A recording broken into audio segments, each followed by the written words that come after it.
Hola a todos, soy Carolina Díaz. Hoy les voy a enseñar cómo bajar nuestros artículos de incorporación de nuestra empresa.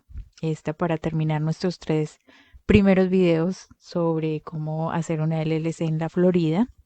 Hoy vamos a aprender esto porque muchas personas me han preguntado cómo hacer para conseguir los artículos de incorporación. Es una cosa demasiado fácil. Se van para Zombies, lo vamos a hacer ya mismo. ¿Se acuerdan de esta página que es donde hicieron su empresa? Buscamos en los récords, vamos a poner el nombre de tu empresa aquí.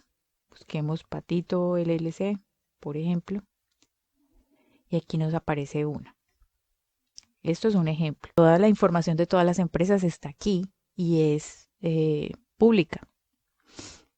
Nos vamos para el final y aquí, en la parte final, el primer PDF que veas es el de los artículos de incorporación. Y es así de sencillo, lo bajas por aquí, descargas normalmente y listo, lo guardas. Esto lo puedes usar para abrir la cuenta de banco a nombre de tu empresa.